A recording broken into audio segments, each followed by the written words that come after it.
Hi friends, ನಿಮ್ಮೆಲ್ಲರಿಗೂ ಕೂಡ ನಿಮ್ಮದೇ ಆಗಿರ್ತಕ್ಕಂಥ ಯೂಟ್ಯೂಬ್ ಚಾನಲ್ ಸ್ಟಡಿ ವಿತ್ ಪರಶುರಾಮ್ಗೆ ಸ್ವಾಗತ ಅಂತ ಹೇಳ್ತಾ, ಇಂದು 8ನೇ ತರಗತಿ ವಿಜ್ಞಾನದಲ್ಲಿ ದ್ವಿತೀಯ ರೂಪನಾತ್ಮಕ FA2 ಮೌಲ್ಯಾಂಕನ ಆಗಸ್ಟ್ 2026ಕ್ಕೆ SDSCERT ಅವರು ರಿಲೀಸ್ ಮಾಡಿರ್ತಕ್ಕಂಥ LBA ಆಧಾರವಾಗಿಟ್ಟುಕೊಂಡು ಒಂದು 20 ಅಂಕದ ಪ್ರಶ್ನೆ ಪತ್ರಿಕೆಯನ್ನು ನೋಡೋಣ.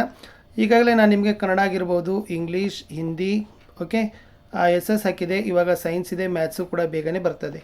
ಸೊ ಯಾರಿಗೆಲ್ಲ PDF ಬೇಕನ್ನೋರು 9964050759ಗೆ ವಾಟ್ಸಪ್ಪಲ್ಲಿ ಮೆಸೇಜ್ ಮಾಡಿ ಆ PDFಗಳನ್ನು ಬೈ ಮಾಡ್ಬೋದು ಅಂತ ಹೇಳ್ತಾ ಈ ವಿಡಿಯೋನ ಪ್ರಾರಂಭಿಸೋಣ.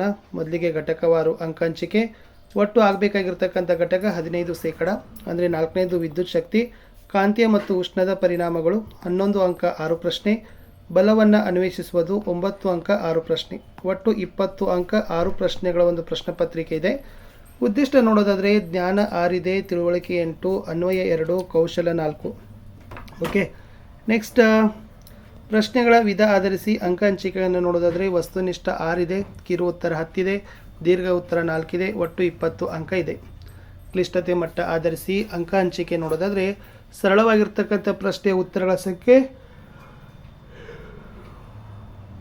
6 ಅಂಕಗಳು, ಸಾಧಾರಣ 10 ಅಂಕಗಳು, ಕಠಿಣ 4 ಅಂಕಗಳು, ಒಟ್ಟು 20 ಅಂಕ.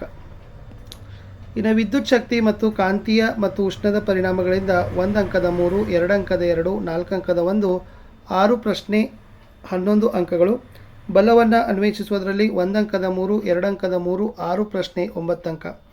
ಒಟ್ಟು ಈ ಒಂದು ಪ್ರಶ್ನೆ ಪತ್ರಿಕೆಯಲ್ಲಿ 1 ಅಂಕದ 6, 2 ಅಂಕದ 5, 4 ಅಂಕದ 1, 12 ಪ್ರಶ್ನೆಗಳನ್ನು 20 ಅಂಕಗಳಿಗೆ ನಾವೇನು ಮಾಡಿದ್ದೀವಿ, ಬಳಕೆಯನ್ನು ಮಾಡಿದ್ದೀವಿ. ಸೊ ನೋಡೋಣ ಪ್ರಶ್ನೆ ಪತ್ರಿಕೆಯನ್ನು ಕೀ ಉತ್ತರಗಳೊಂದಿಗೆ ಅದರ ಆನ್ಸರ್ಸ್ಗಳನ್ನು ನೋಡ್ತಾ ಸಾಗೋಣ. ಎಸ್, ದ್ವಿತೀಯ ರೂಪನಾತ್ಮಕ FA2 ಮೌಲ್ಯಾಂಕನ ಆಗಸ್ಟ್ 2026, ತರಗತಿ 8, ವಿಷಯ ವಿಜ್ಞಾನ, ಅಂಕ 20, ಸಮಯ 40 ನಿಮಿಷ. ಮೇನ್ಸ್ 1 ಇತ್ತು. ಬಹು ಆಯ್ಕೆ ಪ್ರಶ್ನೆಗಳನ್ನು ಬರಿಬೇಕಾಗಿತ್ತು. ಸರಳ ವಿದ್ಯುತ್ ಮಂಡಲದಲ್ಲಿ ವಿದ್ಯುತ್ ಶಕ್ತಿಯನ್ನು ಬೆಳಕಿನ ಶಕ್ತಿಯನ್ನಾಗಿ ಪರಿವರ್ತಿಸೋದು. ಎ ತಂತಿ, B battery, C bulb, D switch. Option C bulb ಅಂತಕ್ಕಂಥದ್ದು ಸರಿಯಾದ ಉತ್ತರ. ಸೊ ವಿಡಿಯೋದ ಡಿಸ್ಕ್ರಿಪ್ಷನ್ ಬಾಕ್ಸ್ನಲ್ಲಿ ಎಲ್ಲ ವಿಷಯಗಳ ಲಿಂಕನ್ನು ಕೊಡ್ತೀನಿ, ಅವುಗಳನ್ನು ಚೆಕ್ಔಟ್ ಮಾಡಿಕೊಡ್ರಿ. ಇನ್ನು ಸರಳ ವಿದ್ಯುತ್ ಮಂಡಲದಲ್ಲಿ ಶಕ್ತಿಯ ಮೂಲ ಏನು? A switch, B bulb, C ಶುಷ್ಕಕೋಶ, ಡಿ ವಿದ್ಯುತ್ ಮಂಡಲ ಸಂಪರ್ಕಿಸುವ ತಂತಿ. ಸರಿಯಾದ ಉತ್ತರ ಆಪ್ಷನ್ ಸಿ ಶುಷ್ಕಕೋಶ. ಪ್ರಶ್ನೆ 3, ತಳ್ಳುವಿಕೆ ಮತ್ತು ಎಳೆಯುವಿಕೆಯನ್ನು ಹೀಗೆನ್ನುತ್ತಾರೆ. ಎ ಒತ್ತಡ, ಬಿ ಬಲ, ಸಿ ಘರ್ಷಣೆ, ಡಿ ಗುರುತ್ವ. ಅದನ್ನು ಆಪ್ಷನ್ ಬಿ ಬಲ ಅಂತಾನೆ ಕರೆಯೋದು. 1 ಅಂಕದ ಪ್ರಶ್ನೆಗಳು 3 ಇದ್ದಾವೆ. ಪ್ರತಿ ಸರಿಯಾದ ಉತ್ತರಕ್ಕೆ 1 ಅಂಕ. 3 ಪ್ರಶ್ನೆ 3 ಅಂಕ. ವಿದ್ಯುತ್ ಗಂಟೆ ಯಾವ ತತ್ವದ ಆಧಾರದ ಮೇಲೆ ಕೆಲಸ ಮಾಡುತ್ತದೆ? ಸರಿಯಾದ ಉತ್ತರ ವಿದ್ಯುತ್ ಗಂಟೆ ವಿದ್ಯುತ್ ಪ್ರವಾಹದ ಕಾಂತೀಯ ಪರಿಣಾಮದ ತತ್ವದ ಮೇಲೆ ಕೆಲಸವನ್ನು ಮಾಡ್ತದೆ. ಪ್ರಶ್ನೆ 5, ಬಲದ ವಿಧಗಳಾದವು. ಬಲದಲ್ಲಿ 2 ವಿಧಗಳು ಬರ್ತದೆ. ಒಂದು ಸಂಪರ್ಕ ಬಲ ಬರ್ತದೆ, ಇನ್ನೊಂದು ಸಂಪರ್ಕ ರಹಿತ ಬಲ ಅಂತ ಬರೆಯೋದು. ಪ್ರಶ್ನೆ 3, ಸಂಪರ್ಕ ಬಲ ಅಂದರೆ ಏನು? ವಸ್ತುಗಳ ನಡುವೆ ಭೌತಿಕ ಸಂಪರ್ಕವಿದ್ದಾಗ ಮಾತ್ರ ಕಾರ್ಯನಿರ್ವಹಿಸ್ತಕ್ಕಂಥ ಬಲವನ್ನು ನಾವೇನಂತ ಕರಿತೀವಿ?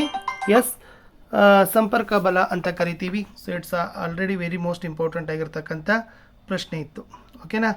ಇನ್ನು ಮುಂದಿನ ಒಂದು ಪ್ರಶ್ನೆಗಳಿಗೆ ಬರೋಣ. ಇವು ಬಂದುಬಿಟ್ಟು 2 ಅಂಕದ ಪ್ರಶ್ನೆಗಳಿದ್ದಾವೆ. ಪ್ರತಿ ಸರಿಯಾದ ಉತ್ತರಕ್ಕೆ 2 ಅಂಕ. ಒಟ್ಟು ಎಷ್ಟಿದೆ ಅಂತಂದರೆ 10 ಅಂಕಗಳನ್ನು ಇಲ್ಲಿಂದ ನೀವೇನು ಮಾಡ್ಬೋದು, ಗಳಿಸ್ಬೋದು. ಫಸ್ಟ್ ಇತ್ತು, ಕಾಂತೀಯ ವಸ್ತುಗಳು ಎಂದರೇನು, ಉದಾಹರಣೆ ಕೊಡಿ ಅಂತ ಕೇಳಿದ್ದಾರೆ. ಉತ್ತರ, ಅಯಸ್ಕಾಂತದಿಂದ ಆಕರ್ಷಿಸಲ್ಪಡ್ತಕ್ಕಂಥ ವಸ್ತುಗಳಿಗೆ ನಾವೇನಂತ ಕರಿತೀವಪ್ಪ ಅಂದ್ರೆ ಕಾಂತೀಯ ವಸ್ತುಗಳು ಅಂತ ಕರಿತೀವಿ. It's A very most important ಇತ್ತು. ಇದನ್ನು ಕೂಡ ನೀವು ಆರಾಮಾಗಿ ಬರಿಬೋದು. ಈ ಕಾಂತೀಯ ವಸ್ತುವಿಗೆ ಒಂದು ಬೆಸ್ಟ್ ಎಕ್ಸಾಂಪಲ್ ಏನಪ್ಪ ಅಂದರೆ ಕಬ್ಬಿಣ ಅನ್ನೋದನ್ನು ಬರಿಬೋದು. ಇನ್ನು ವಿದ್ಯುತ್ ಪ್ರವಾಹದ ಪರಿಣಾಮಗಳನ್ನು ತಿಳಿಸಿ ಅಂತ ಕೇಳಿದ್ದಾರೆ. ಇದರಲ್ಲಿ ಕಾಂತೀಯ ಪರಿಣಾಮ ಬರುತ್ತೆ, ಉಷ್ಣೋತ್ಪಾದನಾ ಪರಿಣಾಮ ಬರುತ್ತೆ, ಮತ್ತು ರಾಸಾಯನಿಕ ಪರಿಣಾಮ. ಇವು 3 ಏನಪ್ಪ ಅಂದ್ರೆ ವಿದ್ಯುತ್ ಪ್ರವಾಹದ ಪರಿಣಾಮಗಳಲ್ಲಿ ಬರ್ತದೆ. ಇನ್ನು ಮುಂದಿನ ಪ್ರಶ್ನೆ, ತೂಕ ಮತ್ತು ದ್ರವ್ಯರಾಶಿಗಿರುವ ವ್ಯತ್ಯಾಸವೇನು? ಸೊ ತೂಕ ಅನ್ನೋದು ಭೂಮಿಯು ವಸ್ತುವನ್ನು ಸೆಳೆಯುವ ಗುರುತ್ವಾಕರ್ಷಣ ಬಲವಾಗಿದೆ. ದ್ರವ್ಯರಾಶಿ ವಸ್ತುವಿನಲ್ಲಿರುವ ದ್ರವ್ಯದ ಪ್ರಮಾಣವಾಗಿದೆ. ತೂಕದ ಏಕಮಾನ ನ್ಯೂಟನ್, ದ್ರವ್ಯರಾಶಿಯ ಏಕಮಾನ ಕಿಲೋಗ್ರಾಮ್. ತೂಕ ಸ್ಥಳದಿಂದ ಸ್ಥಳಕ್ಕೆ ಬದಲಾಗ್ತದೆ. ಸೊ ದ್ರವ್ಯರಾಶಿ ಸ್ಥಳದಿಂದ ಸ್ಥಳಕ್ಕೆ ಬದಲಾಗೋದಿಲ್ಲ ಅಂತ ಬರಿಬೇಕು. ಇನ್ನು ಘರ್ಷಣಾ ಬಲದ ಗುಣಲಕ್ಷಣಗಳನ್ನು ಬರೀರಿ ಅಂತ ಕೇಳಿದ್ದಾರೆ. ಸೊ ಘರ್ಷಣಾ ಬಲ ಅಂತಕ್ಕಂಥದ್ದು ಒಂದು ಸಂಪರ್ಕ ಬಲ. ಇದು ವಸ್ತು ಚಲಿಸ್ತಕ್ಕಂಥ ದಿಕ್ಕಿಗೆ ವಿರುದ್ಧ ದಿಕ್ಕಿನಲ್ಲಿ ಕಾರ್ಯನಿರ್ವಹಿಸ್ತದೆ. ಇದು ವಸ್ತು ನಿಚ್ಚಲ ಸ್ಥಿತಿಗೆ ಬರಲು ಸಹಾಯವನ್ನು ಮಾಡ್ತದೆ. ಅನಿಯತ ಮೇಲ್ಮೈಗಳಲ್ಲಿ ಘರ್ಷಣೆ ಹೆಚ್ಚಾಗಿರ್ತದೆ ಅಂತ ಬರೆದ್ರೆ ಸಾಕು.